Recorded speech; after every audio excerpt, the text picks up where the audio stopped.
Welcome all. This is Publius Virgilius Maro, and today we will be discussing Federalist Paper for Alberta number 6, The Ugly Truth of Socialism in Canada and the Illusion of Freedom. To the people of Alberta, we have discussed many heady topics, many fundamental ideas and concepts of what statehood and Republican values and responsibility mean for Alberta.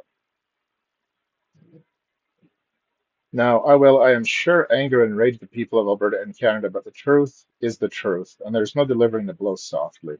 This is meant to shatter your socialist collective idea of what liberty and government are. Would say I'm sorry for doing this. I'm not. It needs to be done. There needs to be a sledgehammer taken to the body of misconceptions Albertans and Canadians have. And it starts with a simple question with a brutal answer. Do you really want to be free? Do you want to be in control of your own life, or do you want to have someone take care of you? I know most of you will answer, yes, I want to be free. Liar. Most of you do not. You like the concept, but not the reality. You are comfortable being a mindless non-participant in your own life and government. The second I mention there is no free anything from the government, your sphincters tighten so hard if you farted it would whistle Dixie. You hold your breath in panic. But I like free money, free healthcare, and not having to participate or think in society. The hard, horrible truth is that you would rather be secure, rather have more free time devoted to pleasure and idleness. You don't want life or liberty, but to live in a gilded cage that you have consented to. And you are thinking, if you are honest with yourself, so what? I don't need liberty. It doesn't affect me right now. That's the problem with Canadian and Albertan society. I don't care. It doesn't affect me. I don't agree. I don't think. If I had a nickel for every time I heard this, I would be richer than Elon Musk. That is another telling sign of our society. How about instead of virtue signaling and saying you agree with every cause, you actually defend another person's rights and freedoms, not just the ones who you want to have defended? This is the price of living in a free state, a free social compact, a free society. Everyone is equal and deserves rights, not the rights of your ideals, not your desires, not even on your disdain for the ugliest people in society. Freedom means freedom for everyone. This is a concept Canadians and Albertans have a hard time with.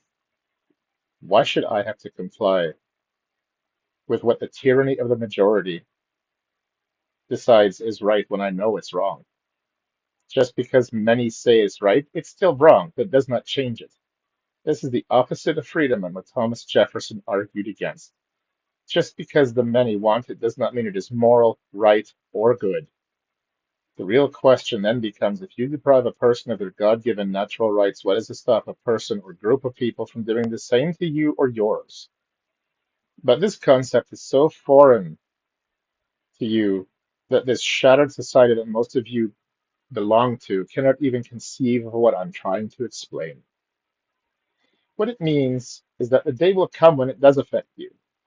You will be the one whose liberty, justice, and very life are denied to you because the tyranny of the majority turns against you. Now, who will stand up for you? Who will be left after you demonized and deprived others of their rights? The answer is no one. But it didn't matter. It didn't affect me. And now that it does, it's too late.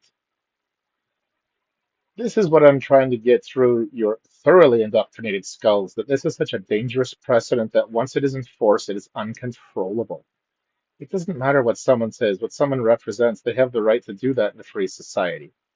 If you are so passionate as to disagree, do what you have all forgotten to do. Listen. But listen to hear, not to respond and hate them and shove them down. Understand, you don't need to agree. You need to respect their natural rights as a human. Solzhenitsyn said the only way to fight against this is to not take part in a lie. Before any of you decide to get on your high horse and say, but they're evil, they're sick, they're racist, whatever it is. How do you know your position is any better because your friends and family say so? Because the government made laws? Did you even look into what you're supporting? Did you honestly do any research? Did you just jump on the collective bandwagon? This country and Alberta has no separation of powers in government, no way to question without running into bureaucrats and administration. Or did you just stay silent because you're terrified of being the one canceled and ostracized? That is not freedom, but rule by mob, which Canada has done for generations. Fools don't even know your own history. You're too busy letting the state dictate to you so you don't lose all those free goodies, so you can look down on those who are in your eyes less than you. Liberty and justice are not words in a law, statute, or parchment, but every citizen's responsibility. You as a citizen need to stand up for your rights and the other citizens in your society. They are living, breathing things that could easily die these two words. And in this country and society, they are dead. Why should I follow a compelled speech law? I won't. Why? So someone's not offended? So what? I have every right to say what I want. And you have every right to ignore me. You disagree? Listen and discuss. Don't make laws that take away my rights to jail or silence me because one day that could be you. Just because it is not likely does not mean it will not happen. And in this so-called confederation, it is not a maybe, but a foregone conclusion with every day that passes. Look at Bill C-2 and the rumor of Bill C-5 being revived. Have any of you read it? No, too hard. It's too long. Bullshit excuses. I'm becoming tired and so far beyond disappointed in this country in Alberta. You're also focused on your pleasures in your little life. You have no clue what sacrifice, honor, and humanity mean anymore. Bonhoeffer was right about all of you. I thought if I could reason with you, show you the light of Republican truth, you would have a eureka moment. And I think I'm wrong with most of you. Bonhoeffer said in a corrupted society, the only way to show someone the truth is to remove that person from the society or destroy that society. I don't think most of you are even capable of deductive thought anymore.